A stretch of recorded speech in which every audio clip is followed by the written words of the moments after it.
Soy María Antonia Mesa y esto es un podcast para aprender, escuchar y cuestionarnos. Un espacio donde converso con políticos, empresarios y personas que admiro, que creen en el poder del diálogo para generar conocimiento y construir país. Bienvenidos a una conversación necesaria. Política, empresa, sociedad en un mismo espacio. Hola, ¿cómo están? Hoy estoy con Sebas, el de Medallo, expresidente del Consejo y concejal actual. Hola, Sebas, ¿qué más? Toña, ¿cómo estás? Muchísimas gracias por invitarme a este podcast que sé que estás iniciando, que va a ser bien bacano para todo Medallo. ¿Cómo has estado? Muy bien, ¿y tú? Muy bien, trabajando mucho todos los días. Vamos a tener una conversación necesaria. El país lo necesita y Medellín también. Bueno, ustedes no sé si han visto a Sebas, pero Sebas es una persona que hace mucho por Antioquia. Y bueno, empecemos esto. ¿Quién es Sebastián López más allá del cargo público? Yo soy un ser humano normal, común y corriente, muy apasionado con mis causas, con mis objetivos, profundamente enamorado de Medellín. Es mi principal causa. Profundamente enamorado de la libertad, que es la que nos permite sacar adelante nuestros proyectos de vida y generar bienestar y riqueza para toda la sociedad. Una persona muy familiar y un trabajador incansable. Sebas, ¿cómo empezó tu camino político? Bueno, desde muy pequeño tuve varios familiares que estuvieron dedicados al ejercicio de la política. Los vi trabajando mucho, demasiado los vi trabajando y me gustó esa vocación, me gustó esa vocación. Ellos terminaron hace más de 15, 20 años sus ejercicios, pero yo quedé con esa espina, con esas ganas de servir a la ciudadanía y obviamente la mejor forma de hacerlo es a través de la política, pues porque la política es el mejor invento de la humanidad, Toña, es la que nos permitió vivir juntos, es la que permite administrar la convivencia humana y es la que pues nos permite ir a todos en este barco, en este planeta. ¿Cómo empezaste en este camino? Pues, ¿cómo ha sido el proceso paso a paso? Bueno, yo ya llevo 20 años en este ejercicio. Yo inicié en las juventudes del Partido Conservador. En ese momento no habían redes sociales, aunque me des así medio joven, soy come años, las redes sociales, ya tengo mis añitos, ya me voy al cuarto piso. Pero hace 20 años no había ni Instagram, no había Facebook. Entonces la política todavía era un ejercicio muy tradicional, como lo que se llama la política tradicional, de estructuras políticas, de los líderes políticos en los barrios, de unos grupos de jóvenes muy inmersos dentro de esas estructuras. Entonces era un ejercicio muy distinto. Entonces, desde esa época ingresé.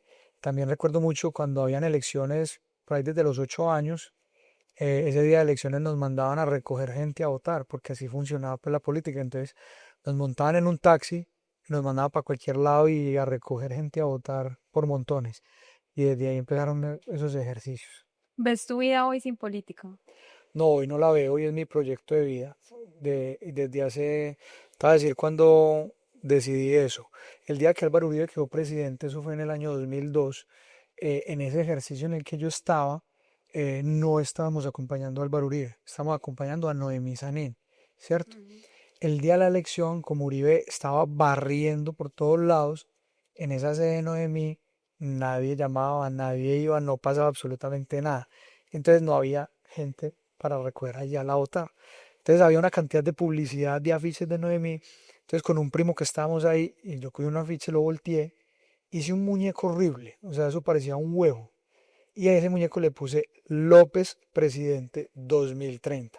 Y desde ese día inclusive cambié mi perfil profesional porque yo quería estudiar ingeniería electrónica y decidí estudiar derecho. Y todavía estaba en 11, yo estoy en el colegio Jorge Robledo. Y llegué a la semana siguiente, empecé a marcar los exámenes, los trabajos, los pupitres. Todo en el colegio decía López Presidente 2030. Yo recuerdo mucho cuando terminamos el anuario, el presidente Uribe también es del Jorge Robledo, la cantidad de compañeros que ponían López Presidente 2030 porque rayaba todo, todo lo rayaba. Hasta el final, en los exámenes finales de química y física ponían preguntas con el tema de López Presidente en el examen final. Entonces fue una época muy bonita y desde ahí decidí que la política era mi proyecto de vida. Entonces no me imagino en la política hoy. ¿Y el siguiente paso de Sebas en la política, cuál es? Bueno, yo he sido ya 2 veces concejal. Tuve también la posibilidad de ser secretario de gobierno en Sabaneta. Mientras era secretario de gobierno en Sabaneta, fui varias veces alcalde encargado. Fui el jefe de planeación de la Contraloría de Medellín. Tuve la posibilidad de estar en el exterior un año siendo voluntario en la Embajada de Colombia en Londres, trabajando de mesero. También he trabajado en Cornare, que es la Autoridad Ambiental del Oriente Antioqueño. De ahorita le cuento la historia de los hipopótamos allá, que fue una experiencia muy bacana. También trabajé en el SENA. En el SENA trabajé como asesor de fortalecimiento empresarial ayudándole a las pequeñas empresas. Ya tuve la posibilidad de ser presidente del consejo. Me tocó liderar políticamente una batalla muy fuerte contra Daniel Quintero en el periodo anterior y ahora pues contra Gustavo Petro, que odia nuestra ciudad.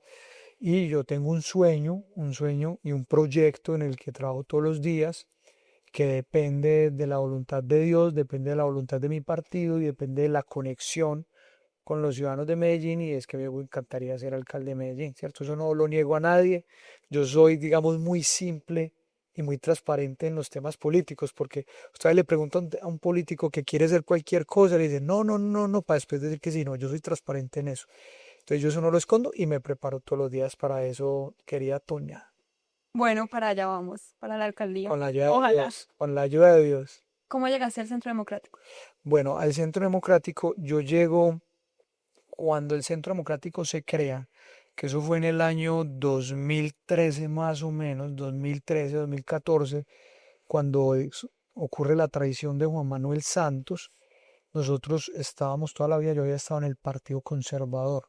Inclusive cuando yo tenía 20 años, 2005, yo fui el director de las juventudes del Partido Conservador en Antioquia, y mi primera elección popular fue para ser miembro del directorio conservador de Antioquia.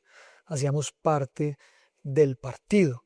En ese momento el Partido Conservador estaba acompañando a Juan Manuel Santos y nosotros pues no compartíamos eso, y muchos miembros del Partido Conservador, cuando se creó el Centro Democrático, decidimos acompañar al presidente Uribe a recorrer el país para poder recuperarlo de las manos de Juan Manuel Santos, que hoy para mí sin lugar a dudas fue el que generó y abrió la puerta en la que nos tiene hoy Gustavo Petro, porque cuando él se arrodilla ante las FARC con ese proceso de paz fallido en La Habana, cuando les ofrece impunidad completa, cuando les da poder político y blinda el narcotráfico, que es la fuente de la violencia en Colombia, es el narcotráfico, y la blinda como derecho de conexo político, que aquí no pasa nada al que delinca, fue el que le abrió la puerta a Gustavo Petro. Entonces, desde ahí empezamos a trabajar con el Centro Democrático, pero yo era secretario de gobierno en Sabaneta en esa época, entonces yo no podía hacer política activa.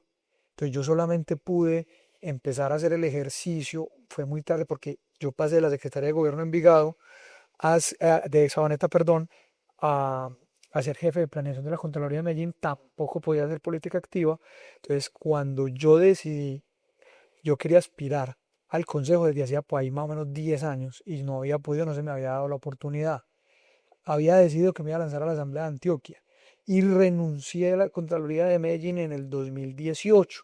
Ahí pude hacer política activa pública en el Centro Democrático, y la política, eso se va moviendo, uno planea y la política se mueve todos los días de una manera inexplicable, y mi Dios también va moviendo las aguas de unas maneras muy extrañas, y terminé candidato al Consejo de Medellín y logramos llegar. Hicimos una campaña súper rápida de 3 meses y logramos llegar al Centro Democrático, llegar al Consejo de Medellín. Llegué con unas ganas de trabajar impresionantes. En ese momento mi propuesta era el bloque especial antifleteo para hacer una lucha frontal contra los fleteros de Medellín, cuando me encontré el fletero más grande de Medellín, que era Daniel Quintero. Entonces me tocó luchar con ese bandido 4 años. ¿Cuál fue el mayor reto de tener a Daniel Quintero ahí? Que todos los días, lo que estamos viendo en Colombia con Petro, que todos los días era un escándalo de corrupción que va tapando el escándalo anterior, pasaba exactamente lo mismo con Daniel Quintero. Todos los días era un escándalo de corrupción distinto que iba dejando atrás el anterior, y no había tanto espacio en la mente de la ciudad para estarse acordando de todo lo que ocurría. Entonces, en Medellín tiene un tema, y es que Medellín valora mucho sus instituciones y a sus alcaldes. Medellín tiene un gran presupuesto para que los alcaldes trabajen, y siempre el alcalde de Medellín es el alcalde mejor valorado del país. Entonces, primero, cuando nos dimos cuenta de eso, hacerle entender a Medellín que se había elegido era un bandido, que su única tarea era cómo lograr montar todo un esquema de desfalco de Medellín. No fue fácil, porque entonces empezaban, no, que es que se están esquejando porque no ganaron las elecciones, que el Centro Democrático perdió. Nos demoramos por ahí un año y medio, un año largo, año y medio, haciéndole entender a toda la ciudad que habíamos elegido un bandido. Y eso todos los días dele y denuncie y denuncie. A mí me decía, pero entonces usted va al consejo, ¿a qué? No se propone. Es que entendamos que estamos en una batalla. Esto es una guerra por recuperar a Medellín y lamentablemente él con su capacidad y poder de alcalde de Medellín lograba mantener las mayorías en el consejo. Entonces el Consejo de Medellín no supo darle respuesta a la ciudad frente a la debacle que teníamos con Daniel Quintero. Entonces me tocó volverme un gran parlante a la ciudad para contarle todo lo que estaba pasando. Y también al final terminó ocurriendo el episodio que todo el mundo vio, ese enfrentamiento que él y yo tuvimos en el Consejo de Medellín, donde él me terminó insultando y yo lo puse a temblar. Sí, yo vi. Y por ese episodio, él le tocó renunciar. ¿Por qué? Porque cuando él me insulta, eso es una falta disciplinaria y da suspensión. Y la procuradora anterior había suspendido al alcalde de Cartagena hacía poco en esa época porque le había dicho HP a un concejal también. Entonces, estábamos en septiembre de 2019, él terminaba en 2 meses y medio su periodo. Cuando ocurre eso, él sabía que ya la procuradora lo iba a suspender, él iba a terminar suspendido su periodo, pero humillado, suspendido, pero estando suspendido seguía siendo alcalde, o sea, no podía seguir haciendo política. Entonces él toma la decisión, habla con Petro, que le deje, digamos, a una persona de confianza, y renuncia para salir supuestamente a hacerse la víctima. Y eso pues le salió supremamente mal. Entonces por ese episodio fue que Quintero le tocó renunciar a la alcaldía. O sea, fuiste gran vencedor de Quintero. Y hoy mucha gente en la ciudad, varios concejales, medios de comunicación, organizaciones ciudadanas, o sea, eso fue una presión permanente, pero la gota que rebosó la copa fue ese episodio porque le tocó renunciar por eso, porque ese man no tiene escrúpulos, pues, o sea, No, es peor. vive en otro planeta. Peor. Para mí él tiene Problema mental. él tiene ahí una patología mental, él no tiene límite de norma, no tiene límite social de lo que piensen de él, es impresionante. Tiene la realidad distorsionada. Completamente distorsionada, Total. completamente. Sebas, vamos a hablar del 2026, que es el gran reto que tiene Colombia. Sí, Toña, porque es la decisión republicana más importante de Colombia en estos más de 200 años. ¿Por qué?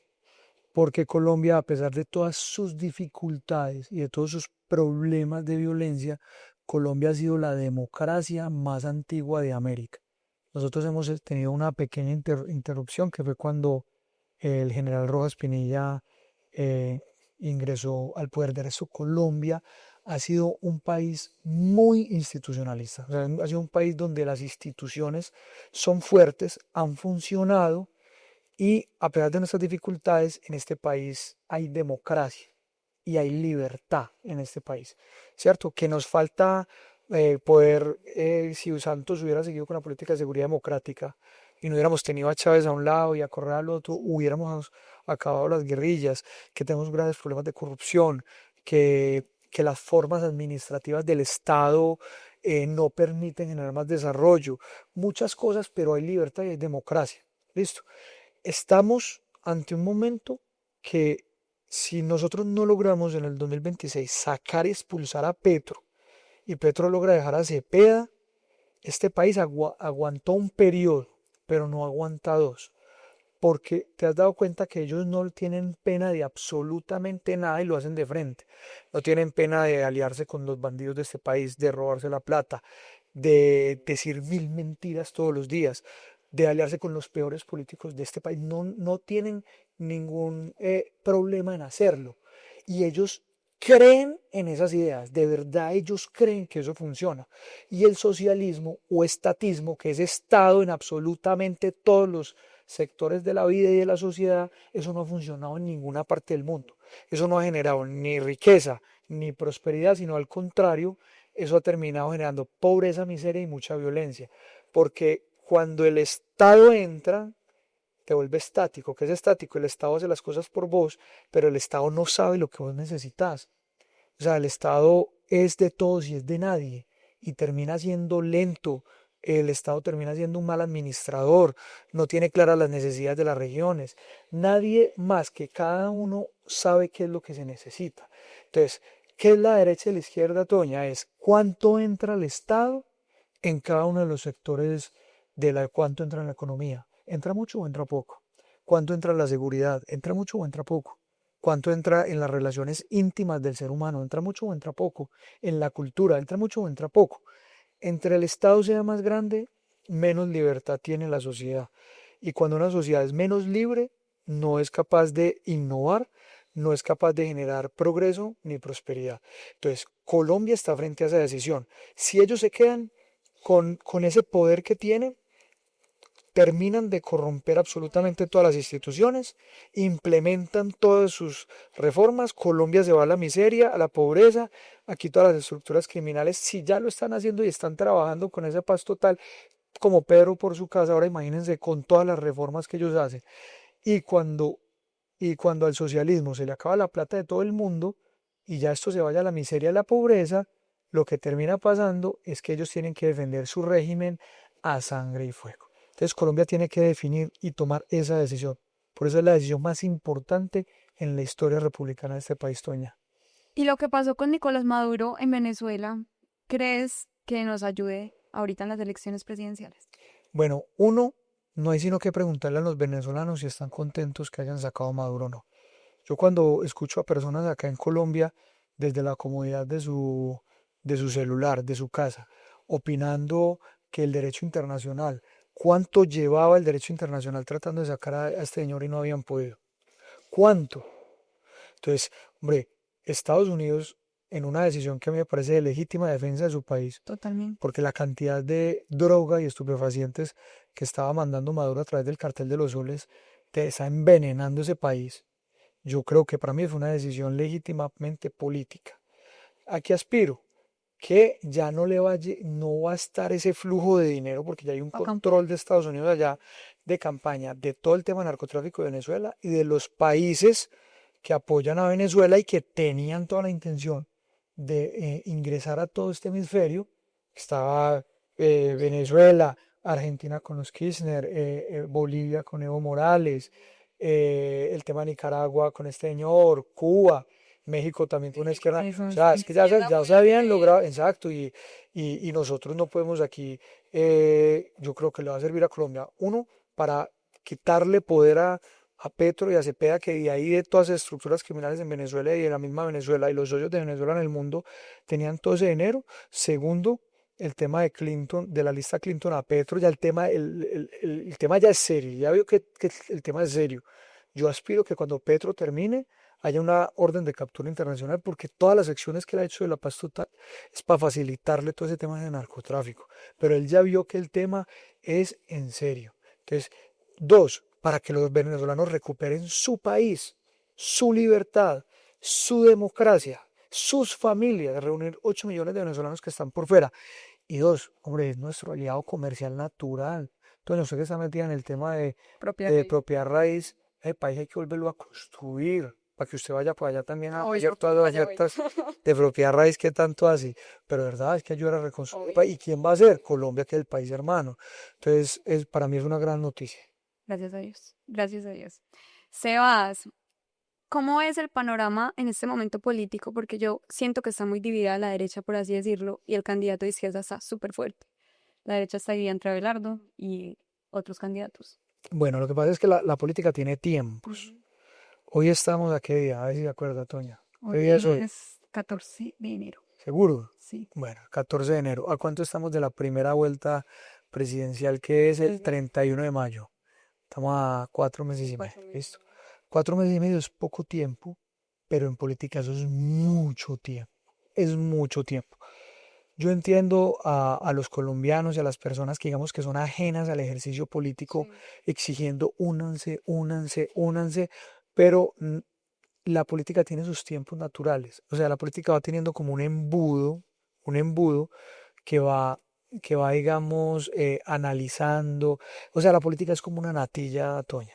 Usted dele y dele vueltas. ¿Se acuerda que acabamos de pasar diciembre? Dele y usted cansado. Y ya está la natilla. No, no está. Hay que seguirle dando. En el momento exacto que hay que hacer la natilla, es donde hay que tomar la decisión. Y si usted tampoco la toma ahí, se pasó la natilla. Entonces, ese embudo natural de la política va funcionando. Yo creo que vamos a tener muy claro el panorama en la elección de Congreso en marzo. Hay dos realidades hoy, que es Cepeda el 30% del país piensa como ellos. Eso es una realidad. O sea, por más que uno les hable, por más que uno les muestre, No van a pensar no, diferente. no van a pensar distinto. Y eso ya digamos a futuro, hay que mirar cómo políticamente nosotros también cambiamos las formas para hacerles entender, porque son colombianos, son nuestros hermanos, pero están en el lugar equivocado de la historia política del mundo. Pero es una realidad. Otra realidad es Abelardo de la Espriella, que hoy tiene, digamos, todos los corazones y la pasión de mucha gente de Colombia que está reclamando, digamos, la expulsión de Petro. Y aquí se viene liderando otro tema, que es el tema de la gran consulta de todos estos precandidatos, donde está el Centro Democrático, que ahí puede salir también una alternativa. ¿Listo? ¿Qué es lo importante? Que de ahí después de la elección de Congreso, para mí van a quedar tres, ahí van a quedar cuatro actores. Por aquí está Fajardo, que Fajardo es lo mismo de siempre, que no sé, o sea, uno, Ni fu ni fa. pues es que no toma una posición de nada. O sea, él es una persona decente para mí, pero es una persona que no toma posición, no toma posición cuando este país exige una posición muy fuerte. Pero es un elemento, a no ser de que se meta en esa consulta, que hay que estar ahí. Que El no se que, va a el que meter. salga el de la gran consulta y el tema de Petro y el tema de Petro Cepeda y Abelardo. O sea, de ahí eso va a primera vuelta, porque es obligatorio el que gane la consulta ir a primera vuelta. O sea, ya a primera vuelta van a Abelardo y el de la consulta, Ganamos en que primera. esperamos que sea Paloma Valencia. Yo no veo posible ganar en primera vuelta, Ok. porque yo ya veo el país muy decidido, yo ya veo un país un 30% decidido por Cepeda, un 30% decidido por Abelardo y veo un 20%, un 25% ahí en todos estos candidatos que no sé si se logren consolidar. ¿Qué es lo importante? Que a segunda vuelta, los dos que pasen, va a haber un refuerzo muy importante de este sector de la gran consulta o de Abelardo para que se unan en segunda vuelta, Y ganemos. porque tenemos que derrotar sí o sí. Usted no ha visto cómo está nervioso Cepeda después del tema de Venezuela, ¿no? Sí, Están muy nerviosos y hay que seguir dando y Estados Unidos ahí tiene que meter. seguir ayudando y tiene que seguir evidenciando todo el tema de narcotráfico que hay ahí, todo el tema de estructuras criminales, de guerrilla, porque él sí nace del seno de la guerrilla. Eso es pura guerrilla.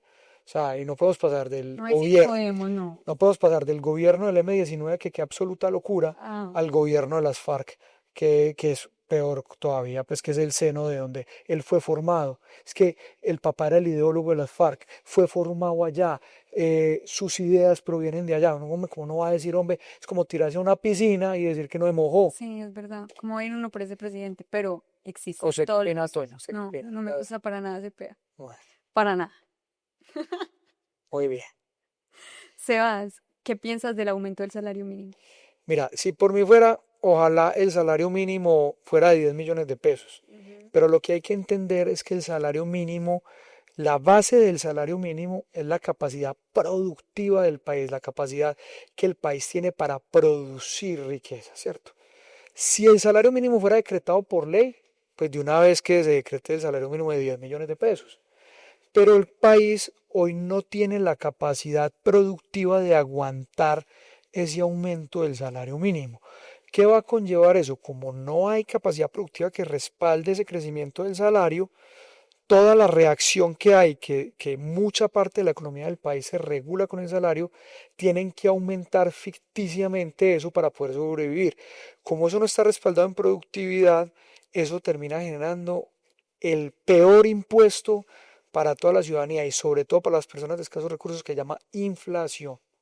Inflación. O sea, y coja una persona en este país y dígale, con el salario de hace 10 años, ¿usted cuántos chocorramos? A mí que me gusta mucho el Bonjour o el Choco Crispies, se podía comprar. ¿Y cuánto se puede comprar hoy que le subieron el salario? Total. Y se podía comprar hace 10 años 50 póngale 100 chocorramos, que no lo tengo claro la cifra, y este año puede comprar 88. Entonces la pregunta es, ¿usted es más rico o es más pobre? Si con lo que compraba, con lo que tenía hace 10 años, podía comprar 100 chocorramos y hoy puede comprar 88, ¿usted es más rico o es más pobre hoy? Sebas, ¿por qué motivo la fábrica de licores de Antioquia tiene que asumir las decisiones irresponsables de Gustavo Petro? Bueno, el problema es que como estas personas socialistas no saben qué es generar productividad ni generar riqueza y creen que la plata de un estado o la plata del país nace de los árboles o cae del cielo, pues ellos empiezan a gastar sin medida y empiezan a incrementar el gasto fiscal del estado en cosas inoficiosas. Por ejemplo, el Ministerio de la Igualdad de Francia Márquez valió 1,2 billones de pesos. Supuestamente, Toña, eso era para ayudarle a las personas de escasos recursos con subsidios. ¿Listo? Que yo, digamos, el subsidio en sí no estoy en contra, pero que no sea un subsidio que te ancle a la situación que te generó la ayuda del subsidio. Pero ¿sabe de esos 1,2 billones cuánto era para funcionamiento del ministerio y cuánto era para subsidios? El funcionamiento del ministerio, 800.000 millones de pesos. Y para subsidios, 400.000 millones. O sea, el doble para funcionarios y solo un tercio para ayudarle a la gente. ¿Y sabe qué es lo peor? Que ni lo ejecutaba. O sea, a Francia Márquez la sacaron, bueno, no la sacaron, pero no había ejecutado el 3%. Es que aparte de eso son muy petardos para ejecutar el dinero público en beneficio de la gente. 3%, o sea, se gastaron la plata en los funcionarios. Y esos 400.000 millones que era para ayudar a la gente a gastar solo el 3%. Entonces ellos gaste. Entonces necesito más plata, necesito más plata. Entonces el presupuesto de este año, en lo que ellos se querían gastar, 530 billones. Y los ingresos de la nación daban para 510.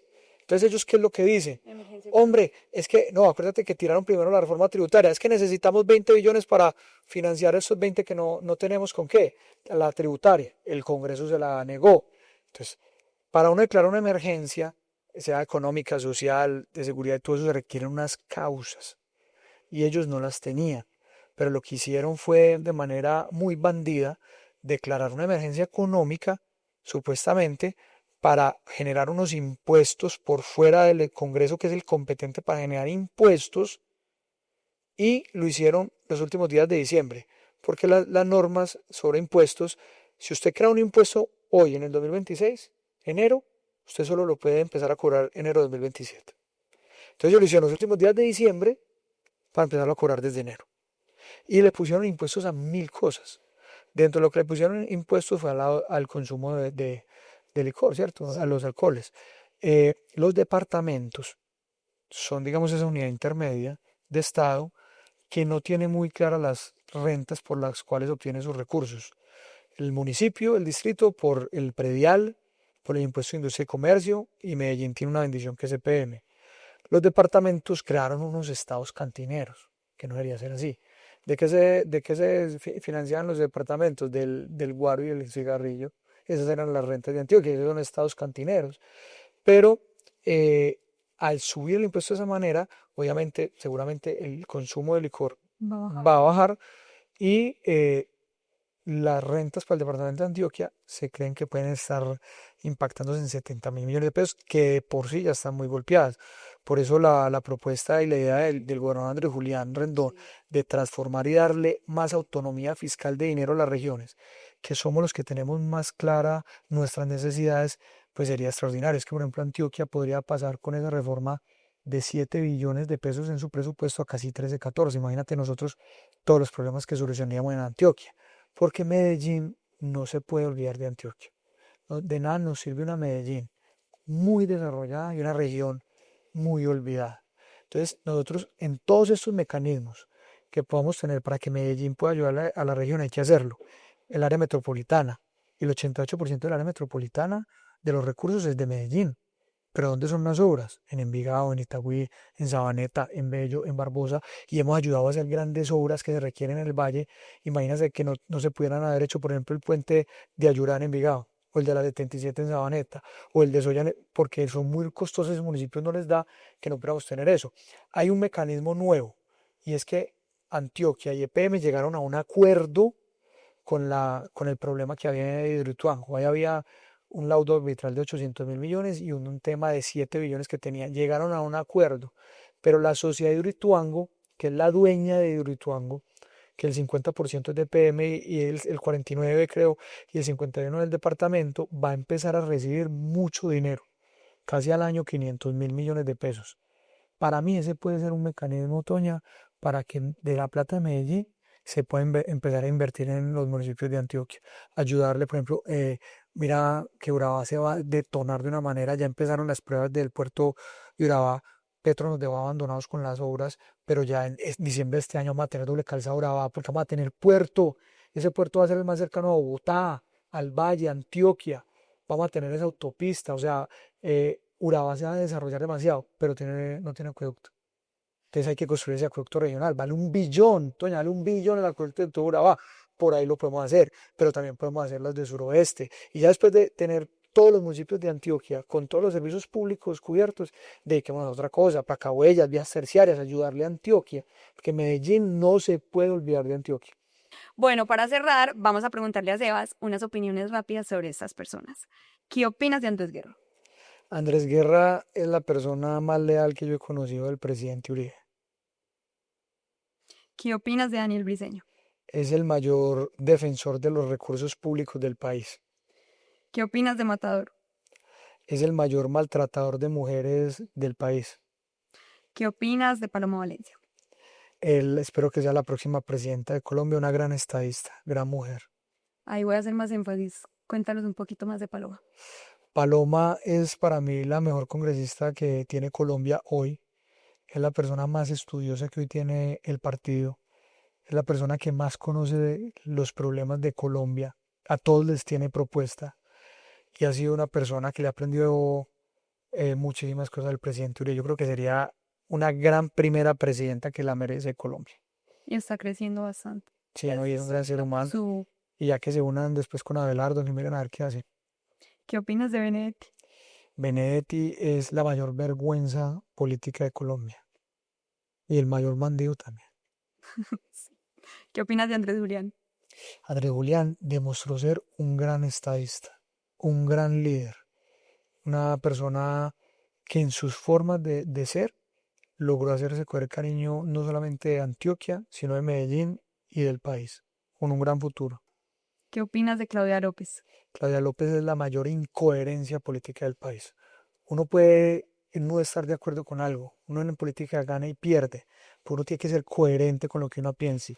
¿Cuántas veces ha perdido el presidente Uribe en política, en elecciones? Muchas veces, pero usted cuándo lo ha visto incoherente en sus posiciones y en sus principios? Nunca.